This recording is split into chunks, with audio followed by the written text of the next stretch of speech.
Padre, queremos darte gracias esta mañana porque ciertamente has declarado tu grandeza en nuestra vida, has derramado tu Espíritu Santo, nos has dado a Cristo y cada día nos das tu palabra, te entregas, Padre, tú no sabes guardarte nada, te entregas, todos los días te entregas plenamente y más y más.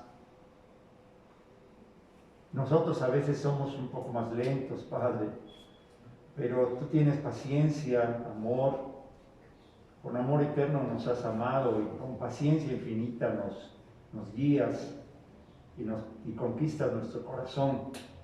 Ahora, Padre, quiero pedirte que tu palabra sea luz, vida para cada uno de nosotros. Glorifícate en nuestro corazón. En el nombre de Cristo Jesús te lo pedimos. Amén. Muy bien, hermanitos, pues hemos estado tocando un tema que me parece muy importante y muy hermoso y que además nos hace felices, nos libera, porque en esto está la salvación.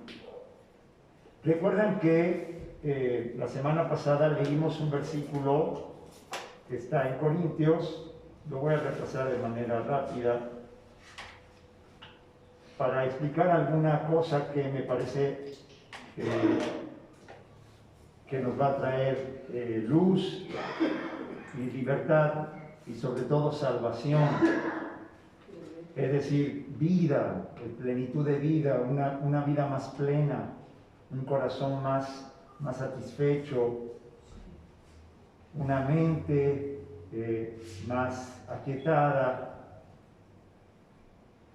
Dice 1 Corintios 1, 22 al 24, los judíos exigen signos o señales, los griegos buscan sabiduría, pero nosotros predicamos a Cristo crucificado, escándalo para los judíos, necedad para los gentiles, pero para los llamados judíos o griegos, un Mesías que es fuerza de Dios y sabiduría de Dios. Muy bien, hasta ahí. ¿Qué es esto de que los judíos buscan señales o signos? Recuerdan que a Jesús constantemente le cuestionaban y le decía que le pedían que les diera una señal, o le exigían más bien, como dice esta traducción, que me parece mejor, le exigían que les diera alguna señal para que le creyeran, para que le dieran crédito, que de veras era una persona que traía verdad. Y entonces Jesús, mirando el corazón de los judíos, le decía: miren, así se puede levantar uno de entre los muertos, ustedes no van a creer, pero de cualquier manera, señales no faltaron. Resucitó a la hija de Jairo, resucitó al hijo de la viuda de Naín, resucitó a Lázaro, sanó enfermos, multiplicó los panes, alimentó a 5,000, a 4,000, calmó la tempestad, muchas cosas. Y de todas maneras ellos le seguían exigiendo señales. ¿Qué es este afán? Los judíos aquí están representando, porque uno podría decir, bueno, eso fue en ese tiempo, pero ahora los judíos están representando una religión mal ubicada que está todavía basada en una relación legal con Dios, legalista con Dios, jurídica, que exige señales de este tipo, que no es lo mismo que milagros. La señal que le están exigiendo es abre el mar, o haz que se detenga el sol, o algo por el estilo. es una religión que no está basada en una relación personal, en una relación de amor, en libertad, sino que quiere ver cosas que le hagan evidente a la razón. Es seguir sentando a Dios en el tribunal de nuestra razón. Como Job, ¿te acuerdas? El libro de Job, si no recuerdo mal, tiene 42 capítulos. Es un libro larguito, no es pequeño el libro de Job.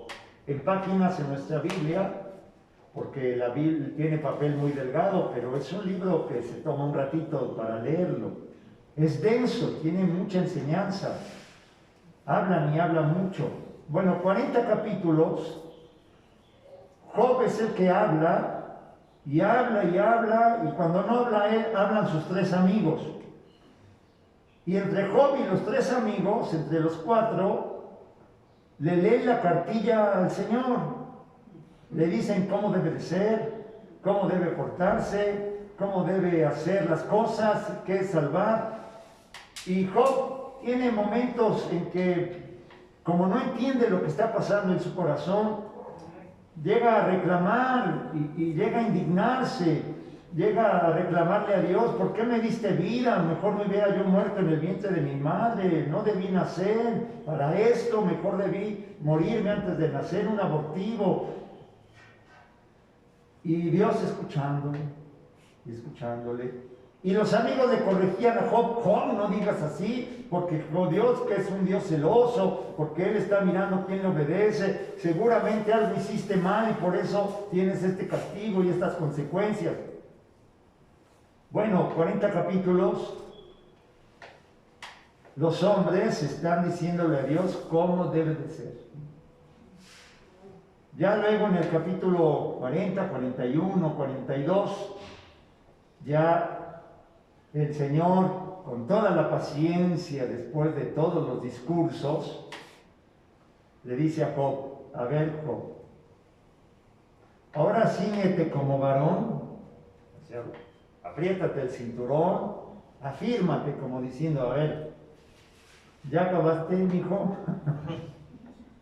Ya sacaste todo lo que traías en tu ronco pecho de quejas y de cómo entiendes tú la vida y cómo debiera ser yo. Bueno, pues ahora amárrate el cinturón y ahora tú me escuchas a mí. Yo te voy a hablar. Ya nada más son 2 capítulos. Y es ahí donde viene la famosa frase: de oídas te había oído, mas ahora mis ojos te ven. Porque Job se le abren al fin los ojos y ahora mira verdaderamente el verdadero rostro de Dios. Tanto es así que las, entre comillas, sabias palabras de sus tres amigos hagan de cuenta que son algo así como el prototipo del buen religioso, del judío, y corrigen a Job y le dicen: no hables así porque tienes que, en fin, muchas cosas. No es el momento de hablar del libro de Job precisamente. Lo que quiero destacar es que le dice el Señor: mira, les dice a los 4, especialmente a los 3 amigos: mire, ustedes dijeron muchas cosas, pues de todas esas que dijeron, prefiero las cosas que dijo Job, aunque dijo muchas cosas, como decir: no debí nacer, ¿para qué me hiciste salir del vientre de mi madre? Dijo muchas tonterías, Job. Pero prefiero esto que la cuadrada legalista jurídica relación legalista, no en el amor, conmigo. Algo así es esto de: los judíos exigen señales, están exigiendo ciertas señales. Y luego dice: y los griegos buscan sabiduría.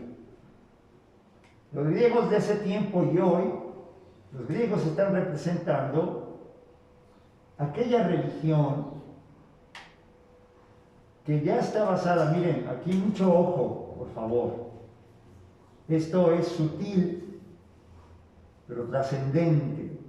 Aquí hay un cambio radical. Aquí se separa una espiritualidad cristiana, propiamente cristiana, es decir, que nace del Espíritu de Dios, del Espíritu de Cristo, inspirada por el Espíritu Santo y las palabras del Evangelio del Nuevo Testamento, y otras espiritualidades o religiones que surgieron muy temprano, ya muy temprano en la iglesia, porque le antecedían. Quiero explicar.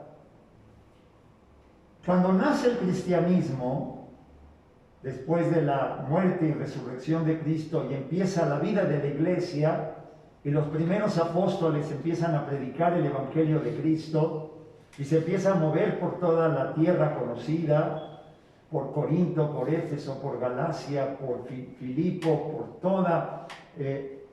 todo Israel, por toda Grecia, por Roma, en fin, se empieza a extender. Antes del cristianismo ya estaba la filosofía griega y las religiones griegas, y la cultura griega imperaba. Hagan de cuenta que es como hoy como la cultura anglosajona, o la cultura de Europa y de Estados Unidos. Hoy, ¿cuál sería la lengua equivalente a lo que era el griego en tiempos de Jesús y en tiempos de los apóstoles? ¿Cuál sería la lengua que hoy impera? El inglés. Entonces, un hombre culto en ese tiempo hablaba griego. El Nuevo Testamento, algunos escritos dicen, algunos estudiosos, eruditos de las Escrituras, que piensan que algunos evangelios fueron escritos en arameo, en hebreo. Pero el caso es que finalmente nos llegaron a nosotros muy temprano, fueron traducidos al griego, porque era la cultura, o sea, para que uno que está en Galacia, o uno que está en Roma, o uno que está en Corinto, uno que está en el mundo de ese tiempo le entendiera, ¿cuál crees que era la lengua más propia para extenderlo? El griego. Como hoy, si tú quieres que un texto tuyo pueda ser recibido en Francia, o en Londres, o en China, o en México, o en Nueva York, ¿en qué idioma lo escribirías? En inglés. Cuando nace el cristianismo, la cultura griega impera. Se ha extendido por todo el mundo conocido. Desde ese tiempo, en Oriente, en Roma, hasta África. Por allá estará el hermano Agustín, ya por el año 300, en fin. El cristianismo, el evangelio, la iglesia, la primera iglesia, tiene un encuentro, a veces un encontronazo, a veces un encuentro amoroso. De todos los tipos hubo. Nace la iglesia, el evangelio de Cristo, la salvación basada en un Salvador que es Jesucristo, se empieza a predicar e inmediatamente se encuentra con lo que impera en esos días, que es la cultura griega. Los griegos, por ejemplo, Platón y otros que vienen después de Platón, ahorita van a ver, vamos a entrar a lo más sabroso. Hago este preámbulo para que vean el contexto de lo que significa, para que encontremos el contenido profundo de por qué Pablo tiene tanto celo de decir, los judíos buscan esto, los griegos buscan esto, pero nosotros predicamos a Cristo crucificado. ¿Por qué es tan importante? En tiempo, los griegos ya antes de Jesús decían esto, por ejemplo, escribieron libros de filosofía y de religión. Para ellos era un Dios, los griegos tenían un Dios trascendente, que no se contamina con los hombres, que la carne, los huesos y los tejidos la materia, las piedras, las plantas, los árboles, son malos. Son malos. Solo es puro y bueno el espíritu. Los griegos, por ejemplo, nunca hablan de que Dios ama. Ellos hablan de que los seres humanos, como soldaditos de Dios, no como hijos, sino como criaturitas de Dios, tienen que darle a Dios pleitesía. Si acaso van a hablar de que los hombres tienen que amar a Dios, pero no de un Dios que ama. Para ellos es una verdadera locura escuchar al profeta Jeremías que diga de parte de Dios: con amor eterno te he amado. Bueno, una de sus cosas importantes es que Dios no se contamina con los hombres, porque lo humano es malo, está corrompido, y Dios está allá en su realidad divina. Bueno, el cristianismo tiene encuentro con estas cosas. Otra de las cosas con las que se encuentra es con las ideas gnósticas. Gnóstico, gnosis quiere decir conocimiento. En griego, conocimiento es gnosis, con una G al principio. Así como psicología, antes de la S tiene una P, ¿sí sigue siendo así? Gnosis tiene una G y luego la N. Quiere decir conocimiento. Para los griegos, para algunas religiones de estas, nacidas en la cultura griega, la salvación depende del grado de comprensión que yo tenga de lo que me sea revelado. Hay textos, hay maestros, si quieres profetas, pero para ellos más bien maestros, textos que están como escondidos y que de alguna manera son revelados a algunos, y el grado de revelación, de comprensión que yo tenga de la revelación, de eso depende mi salvación, mi vida, mi iluminación, mi plenitud, mi libertad. Y entonces dice Pablo, y los griegos buscan sabiduría.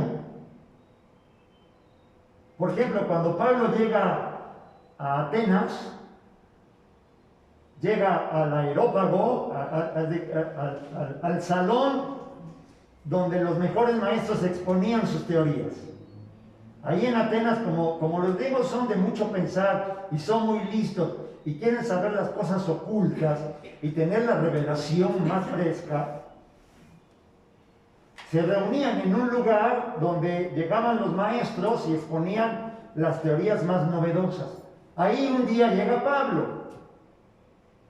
Y Pablo les empieza a decir, Pablo, que es muy inteligente, guiado por el Espíritu Santo, les empieza a decir, ciertamente, como algunos poetas de ustedes dicen, Dios está entre nosotros y en Él vivimos, en Él somos, en Él existimos, lo cual es verdad.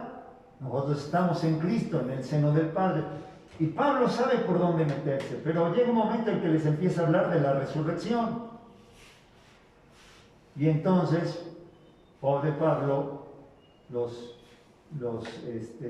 intelectuales pues, le dijeron, ya otro día te diremos acerca de eso de que los muertos resucitan, Pablo.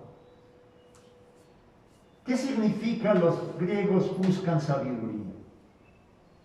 Y aquí es donde está la sutileza. Si la salvación es consecuencia del grado de comprensión que yo tenga de las revelaciones, al final el hombre se salva a sí mismo. No sé si me explico. Díganme, asiéntenme con su cabecita si me explico más o menos. Si depende del grado de comprensión que yo tenga, al final yo soy mi propio Salvador.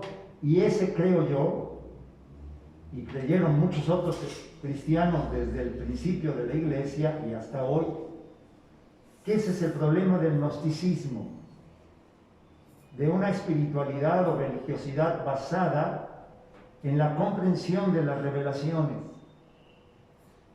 que al final el hombre es su propio salvador.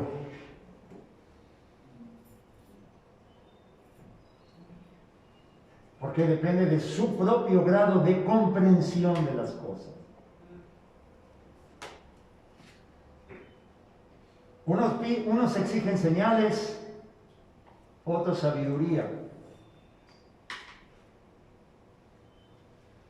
Pero nosotros predicamos a Cristo crucificado. Y esta palabra de un crucificado que ha resucitado y que vive para siempre por el Espíritu, para los judíos es un escándalo. Y para los gentiles, una necedad, es decir, para los griegos, una necedad. Pero para los llamados, sean judíos o griegos o de donde sea, un Mesías que es fuerza de Dios y sabiduría de Dios. Y es donde dice Pablo que somos salvados por la predicación de la locura, de esta palabra que es locura. ¿Cómo que un Mesías que salva? ¿Cómo que un crucificado? ¿Cómo que uno que ha resucitado? Miren, luego también en el seno de la iglesia, y esto está bien, esto ya es propiamente cristiano. Permítanme seguir haciendo esta explicación porque ilumina. Quiero explicarles. Pablo era un fariseo, bien educado, bien preparado, conoce la Escritura, conoce a Jesús en resurrección, ha tenido un encuentro vivo, real. Pablo le dice a Jesús, mi Señor. Filipenses capítulo 3, Pablo está derramado en su corazón y dice, Cristo Jesús, mi Señor, por amor del cual lo he perdido todo, y todo lo tengo por basura por conocerle a Él. Pablo vive en éxtasis. Yo creo que desde que se cayó del caballo camino a Damasco no dejó de vivir en éxtasis. Pablo es el cantante de la gracia de Dios. Por gracia sois salvos por medio de la fe, y esto no de vosotros, porque es don de Dios. Dios nos salvó por amor. En Cristo Jesús Él se entregó y nos salvó en su sangre. Amén. Porque dice, porque por su muerte somos limpios de pecado y justificados por la resurrección. Es Pablo en éxtasis de amor. Porque ya más centrado el cristianismo, vuelve a tener dos caminos. Uno, el de la iglesia ortodoxa.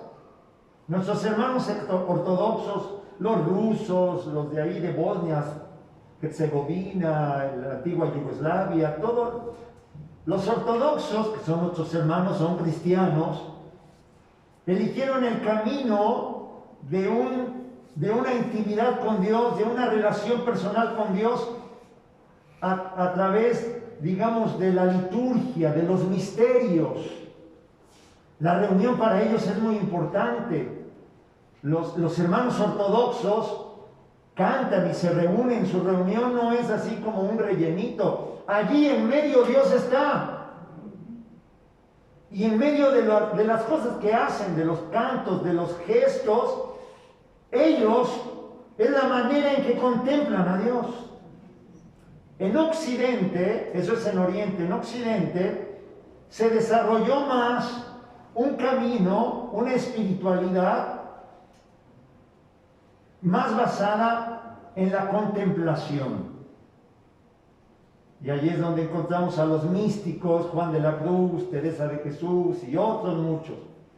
donde dicen, puedes entrar al silencio de tu corazón y allí en tu cuartito, en tu recámara, guarda silencio y contempla el rostro de Dios, que en lo que no se ve se revela lo profundo. En fin, las dos cosas están muy bien, pero aún esas dos cosas no son las que salvan. Yo no soy salvo porque oro mucho, porque contemplo mucho, ni soy salvo porque en medio de los ritos, de los ejercicios espirituales, de los gestos en medio de la congregación, de la iglesia, tengo comunión con Dios, lo cual es verdad, tanto en la iglesia como en oración, y tú y yo lo sabemos. Yo ahorita que cantábamos, yo te alabo, Padre, porque tú eres bueno. Yo quisiera decirle, yo se lo canto al Señor, con todo mi corazón, hermanos. Y yo sé que tú también, porque además las palabras te van llevando. El Espíritu Santo usa esas palabras para abrir tus ojos y contemplarle y agradecerle y profundizar en comunión con Él. Yo te alabo, Padre, porque tú eres bueno, porque tú me diste tu verdad, derramaste tu grandeza en mi vida y me diste de tu amor y libertad. Por supuesto que sí. Pero el fundamento de la salvación es, y los primeros creyentes, los primeros cristianos lo vieron claramente, y especialmente el apóstol Pablo. Dice, nuestra salvación viene, porque en su muerte limpió todas nuestras desconfianzas, y en su resurrección derramó toda su vida. Tenemos un Salvador. No me salvo yo a mí mismo, porque además no se puede. Pablo lo explicará en Romanos y en otros lados. Lo que era imposible para la carne, por su debilidad, el hombre no se puede salvar a sí mismo, por más que quiera comprender y entender las revelaciones, porque entonces depende del grado de comprensión. O en otro camino, del grado de contemplación, de que sepa yo hacer silencio. Y si no se me da el silencio, hermanos, si yo para orar tengo que cantar y no se me da el silencio, porque soy muy disperso, yo quiero orar y estoy ya pensando en lo que voy a comprar en el mercado. O por dar cualquier ejemplo, pero Pablo ha declarado, Dios en Cristo ha puesto un fundamento maravilloso. Por eso le alabamos, por eso le adoramos. No sé cómo explicarlo, hermanos.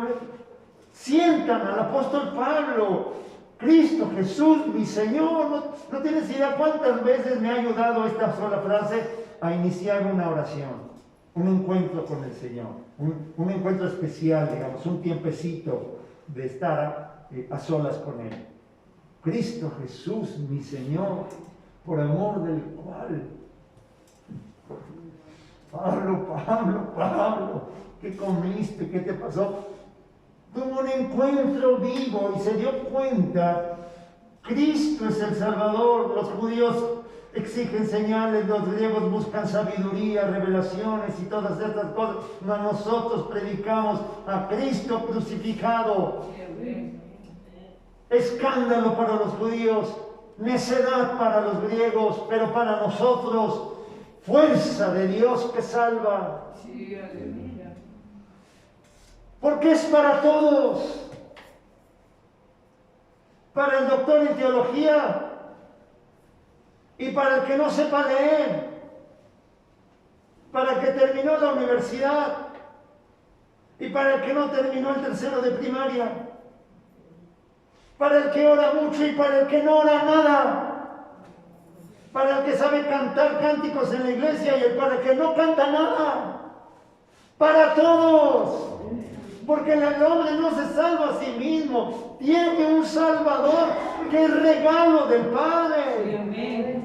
Regalo del Padre, tú solamente pon tus ojos en Cristo. Hace poco me gozaba, miren, a mí me gusta fijarme, me gusta poner atención en los hermanos, a todos los hermanos, y luego algunos que enseñan. Hace poco estaba mirando una enseñanza en internet de este hermano que a mí me cae muy bien, no sé por qué. Hasta ahora no me ha pagado nada, nunca me ha dado una comisión por hacerle propaganda. Pero a mí me cae muy bien, es un hermano de 86 años, creo que sí, 86, 87 va a cumplir, que se llama Raniero Cantar la Mesa, me cae muy bien. Pero yo me fijo en su testimonio, en su historia, en sus palabras, en su mirada, en las cosas que dice, en sus libros, en sus textos. Se le transparenta la santidad en la mirada, hermano. Es un viejito de casi 90 años. Y hace poquito le veía una enseñanza reciente de febrero, me parece, o de marzo, muy reciente, donde dice, es un viejito que le está hablando a muchos otros viejitos, ya grandes teólogos o cardenales o lo que sea. Y le dice, miren hermanos, después de toda mi vida, después de tanto caminar, ustedes y yo, y de buscar de qué formas podemos alcanzar, abrazar más las cosas de Dios, hoy les vuelvo a invitar a que den un golpe de fe, de audacia, porque no está en lo que hacemos, en lo que estudiamos, sino solamente en aceptar por la fe lo que Dios nos ha dado en Cristo Jesús.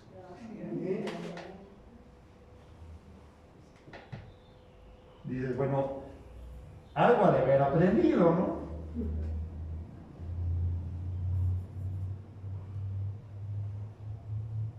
Algo después de tanto caminar. Miren, el hermano cuenta que a los 12 años ya había entregado su vida al Señor. Doctor en muchas cosas, erudito en cristianismo de los primeros siglos, en todo lo que quieras, todos los créditos. Pues nunca, y menos ahora, ya en su plena madurez, cuando lo que dice puede tener peso por todo un testimonio de vida, y no solo su testimonio, sino respaldado por el Espíritu Santo. Solamente acepta lo que Dios te ha dado en Cristo.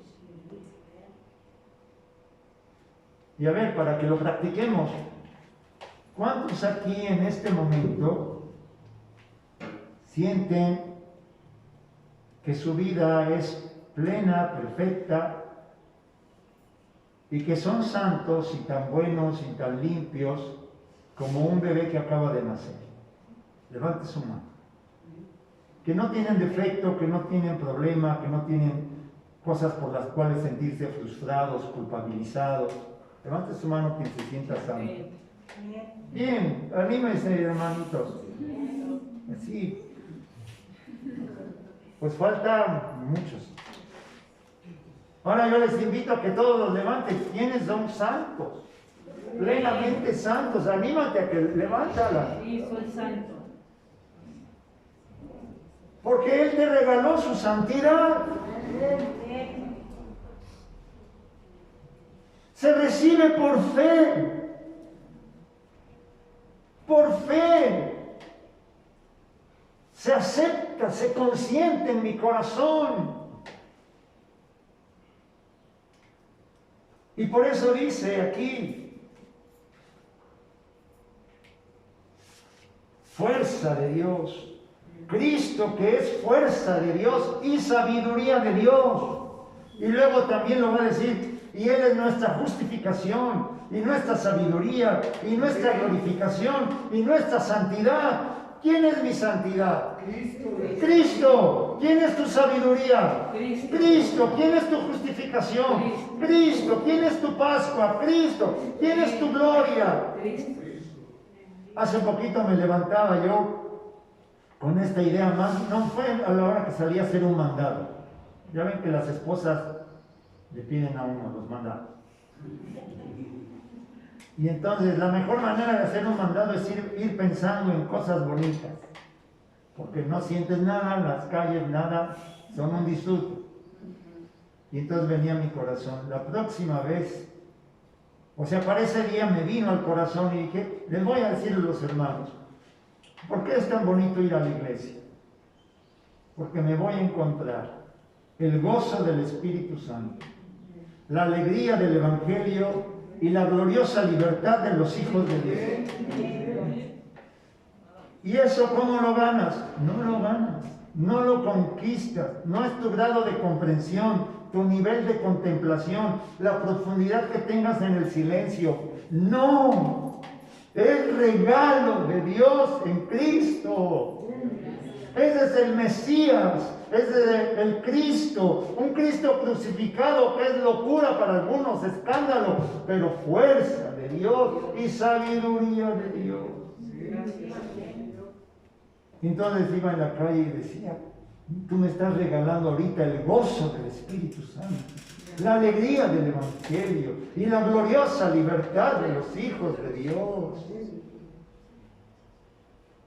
¿Para cuándo? ¿Para ayer? ¿Para pasado mañana? Para siempre. Para siempre.